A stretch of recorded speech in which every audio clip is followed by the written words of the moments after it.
Monsieur Dan, bonjour. Bienvenue sur votre, bien sûr, des changements, EDEM TV officiel. Nous faisons ce travail puisque c'est la République démocratique du Congo qui doit gagner. Alors, parmi les droits de l'homme défendus par l'Azado, nous avons pillage des ressources, bien sûr, de l'État. C'est parmi les droits défendus par l'Azado. L'injustice. L'Azado cherche toujours la justice équitable dans une société. L'Azado cherche encore le bien-être. Pas de torture, liberté des syndicalistes, liberté de presse. Il y a tant de droits que cherche l'Azado. Bien sûr, tout ça c'est dans le souci de défendre l'homme. L'homme est au centre de tout. La République démocratique du Congo traverse des moments très critiques. Le premier dossier, la libération de l'évêque Pascal Moukouna, l'acquittement bien sûr de l'évêque Pascal Moukouna. Aujourd'hui, il y a des polémiques au sujet de cette question. Certains disent que le président Félix serait derrière sa libération. Première thématique. Deuxième thématique, au niveau des frontières de la RDC, il y a des sérieux problèmes avec le recette. Au niveau de la Banque centrale du Congo, des sérieux problèmes, plus de 52 sous-comptes. 100 millions de dollars américains pour mining, bien sûr, Moutanda. Cette somme d'argent n'a jamais été versée sur le trésor public. C'est dommage. Nous allons parler de 800 millions que doit payer M. Albert Youman avec l'entreprise égale. Je ne sais pas qui est derrière cette entreprise. Officiellement, nous connaissons Albert Youman. Plusieurs fois cité aussi dans beaucoup de choses au niveau de la GCAB. On va évoquer beaucoup de questions dans cette émission qui va nous prendre un peu du temps avec le président national de l'Azado, Association africaine de défense des droits de l'homme. Également, l'élection. Certaines langues, certaines sources nous parlent maintenant de l'élection présidentielle au second degré, c'est-à-dire le président de la République élu par les députés nationaux. Mon Dieu, nous rentrons en 1960, régime parlementaire avec Lumumba et Kasavubu. Voilà, et sur ce, nous recevons Maître Jean-Claude Katende. Maître Jean-Claude, bonjour. Je viens de le dire, vous êtes président de l'Azado. Alors, Azado soutient un certain nombre de valeurs au Congo et en Afrique. Vous faites d'abord comment? Je pense que nous avons reçu un mandat de la part des membres de notre association pour pouvoir continuer le travail que nos prédécesseurs avaient commencé depuis 1991. Et je pense que nous assumons ces responsabilités avec beaucoup de simplicité, mais aussi avec beaucoup de responsabilité parce que nous savons que le travail que nous faisons est utile pour l'avancement de la démocratie, mais aussi pour la protection des droits des citoyens. Donc pour nous, c'est un travail qui nous satisfait et un travail qui répond aux besoins actuels de notre pays. Très bien. Première thématique, la libération ou bien l'acquittement de l'évêque Pascal Moukouna, qui est le président de l'éveil patriotique, crée des polémiques. Certaines langues disent que c'est le président de la République qui serait derrière cette libération. Que dites-vous? Je pense que les personnes qui avancent pareille thèse sont celles qui n'étaient pas proches du dossier. Et tout celui qui était proche du dossier, il comprendra effectivement qu'il n'y avait aucun élément sérieux dans ce dossier qui pouvait convaincre les juges à pouvoir condamner l'évêque Pascal Moukouna à quelque peine que ce soit. Quand vous prenez par exemple l'infraction des viols, qui était vraiment la plus importante de toutes, vous allez vous rendre compte que Mme Chibola dit à l'opinion et a dit au juge qu'elle a été violée 4 fois. Quand vous analysez toutes les 4 fois où elle a été violée, vous vous rendez effectivement compte qu'elle n'a pris aucune précaution pour éviter ces viols. Voyez-vous, première fois, si nous acceptons qu'elle a été violée, parce qu'elle était menacée, nous pouvons comprendre. Mais la deuxième fois, vous ne pouvez pas aller chez la même personne sans vous prémunir des précautions élémentaires, c'est-à-dire de vous faire accompagner soit par votre sœur, soit par votre frère, soit par un ami, pour que dans le cas où les mêmes faits qui étaient advenus au premier viol arriveraient, il y ait au moins un témoin. Madame Tchibola n'a pas fait cela. La troisième fois, la même chose. La quatrième fois, la même chose. Et ce qui est plus grave dans cette cause, c'est qu'elle-même avoue avoir placé des caméras dans les véhicules de l'évêque pour pouvoir obtenir une vidéo avec laquelle elle contraindrait l'évêque Mukuna à pouvoir lui donner, n'est-ce pas, les documents.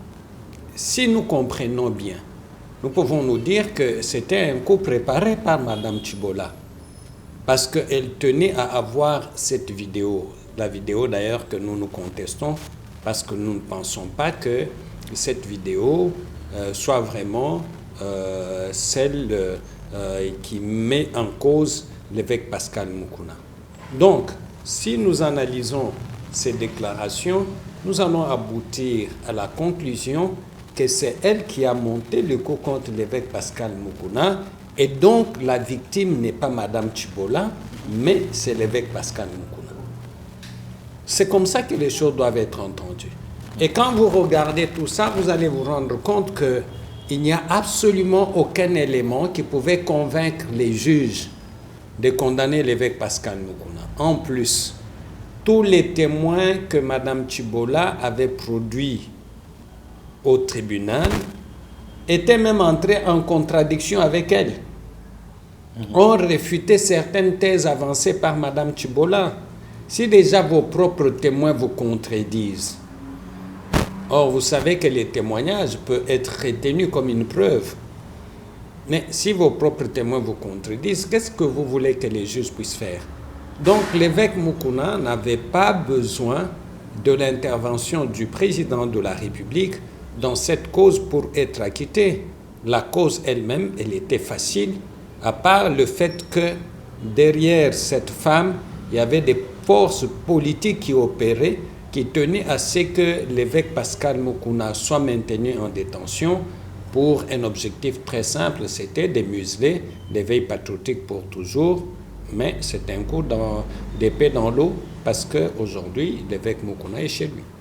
Il est chez lui, mais on accuse le président Félix. Non, mais c'est comme je le disais, les faits eux-mêmes plaident pour l'acquittement. Donc, dans les dossiers, il n'y avait aucun élément sur base duquel les juges pouvaient se décider de condamner l'évêque Pascal Mukuna. Je pense que ceux qui avaient pour objectif d'obtenir la condamnation de l'évêque Pascal Mukuna, quand ils se sont rendus compte qu'ils ont échoué, ils faisaient un bouc émissaire. Et le bouc émissaire, c'est le président de la République. Ouais. Or, dans cette cause, le président de la République n'y est pour rien.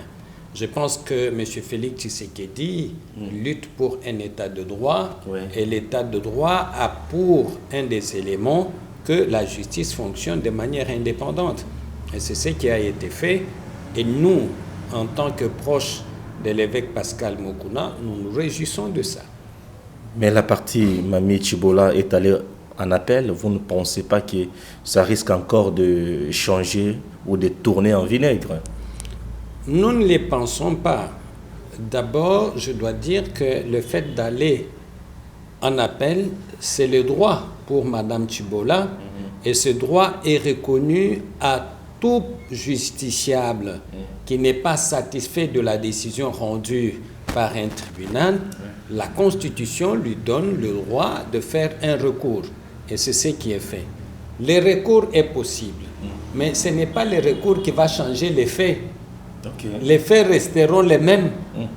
Et les juges en appel constateront tout simplement que les infractions mises à charge de l'évêque Pascal Mukuna ne sont pas établies, et ils vont prononcer le jugement d'acquittement comme on l'a fait au premier degré. On a suivi les dimanches, lors de la première prédication de l'évêque Pascal Mukuna.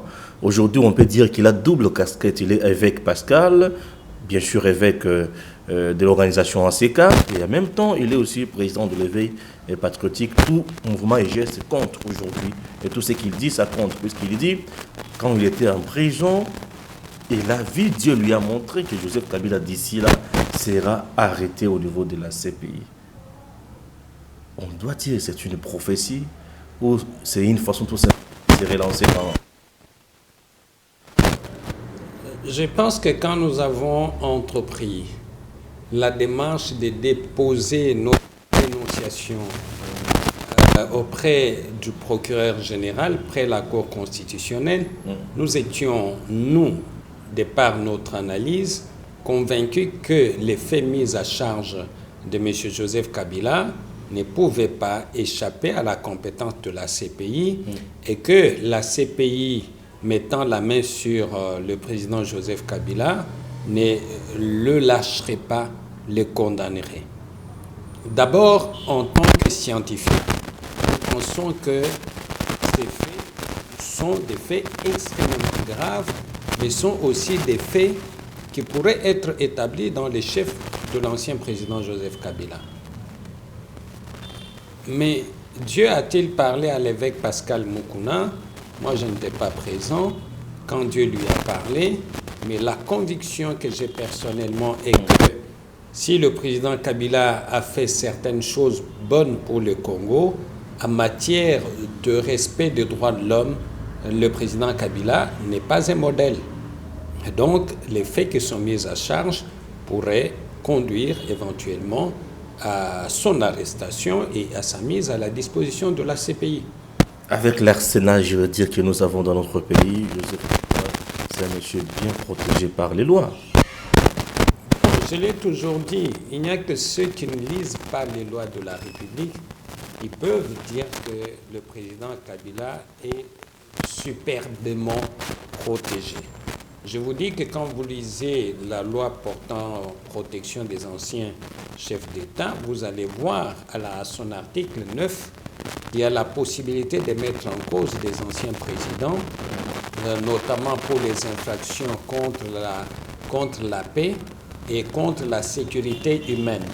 Ça veut dire que toutes les questions concernant les violations des droits de l'homme, le président de la République peut être interpellé.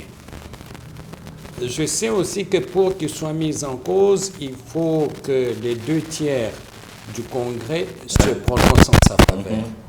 C'est vrai qu'aujourd'hui, le Congrès est acquis à la cause du président Joseph Kabila, mais il nous reste 3 ans. 3 ans nous séparent de nouvelles élections en 2023. Ce qui est sûr, c'est que la majorité qui est là aujourd'hui ne sera pas là demain. Et tant que le président Kabila sera en vie, cette menace de voir le Congrès permettre à ce qu'il réponde de ses actes sera toujours permanente sur lui. Ah là, vous avez des assurances et vous voulez nous dire que c'est un projet à long terme. 3 ans, c'est pas ici, hein? Non, je ne pense pas que c'est un projet à long terme. Pour des infractions, des crimes aussi graves et des crimes qui sont imprescriptibles, ça veut dire qu'on ne peut pas mettre fin à leur poursuite du fait, par exemple, de la péremption. Non, ce sont des crimes, on peut en être poursuivi même à l'âge de 100 ans. Pour nous, ce n'est pas un projet à long terme. Pour nous, c'est un projet qui est en cours, qui a des phases et qui aboutira un jour à ce que le président Joseph Kabila puisse répondre des actes qu'il a commis ou qu'il a laissé commettre dans ce pays. Après, éveil patriotique avec le président évêque Mukuna, vous êtes le vice-président de structure, citoyen de veille patriotique. Quelles sont les actions que vous comptez mener ou que vous aviez déjà planifiées dans les jours à venir? En ce qui concerne l'éveil patriotique, j'aimerais profiter de l'occasion ici pour remercier tous les Congolais et toutes les Congolaises qui ont soutenu l'évêque Pascal Mukuna pendant les 3 derniers mois où il était en prison. Et vous dire que pour nous, pendant que l'évêque Pascal Mukuna était en prison, ce n'était pas une phase facile. Parce que quand vous avez le président de votre organisation qui est mis en cause, qui est arrêté, vous avez le devoir de loyauté. Le devoir de loyauté, c'est de le soutenir pendant ce moment difficile et en même temps aussi faire avancer la cause pour laquelle il a été mis en prison. Et nous pouvons nous féliciter du fait que nous sommes restés loyaux à l'égard de l'évêque Pascal Mukuna. Nous avons continué à sensibiliser les Congolais par rapport à l'éveil patriotique et nous pensons pour nous que c'est un pari gagné. Maintenant, en ce qui concerne la planification de nos activités, il était quand même important qu'après avoir passé 3 mois en prison, que l'évêque Mukuna prenne un petit moment de repos, prenne un petit moment de rester avec sa famille, de reprendre ses activités spirituelles, et après quoi nous allons tenir une réunion de la coordination de l'éveil patriotique pour définir ensemble quelle va être notre nouvelle feuille de route. Et je crois que nous allons le faire incessamment parce que nous recevons beaucoup de demandes des amis, des Congolais, des Congolaises qui veulent en savoir davantage sur l'éveil patriotique et c'est de notre responsabilité de ne pas les décevoir. Merci. Chers compatriotes, vous avez compris que c'était la première thématique. Après la mise en accusation, bien la mise en place d'abord dans le pouvoir judiciaire, il y a eu 2 juges qui n'avaient pas prêté serment, Kilomba et Oboulou. Quelques jours après, il y a eu beaucoup de polémiques dans les états-majors de partis politiques et plateformes politiques en République démocratique du Congo. Entre autres, les ténors du FCC sont montés au créneau pour dénoncer la violation de la Constitution. Et quelques jours après, c'est Théodore Ngoy, ancien candidat au président de la République malheureux. Il est monté également au créneau pour dire, devant la presse d'abord, il avait dit que le président de la République avait violé la Constitution et qu'il serait mis en et qu'il doit être destitué en quelque sorte. Il doit être poursuivi par la justice.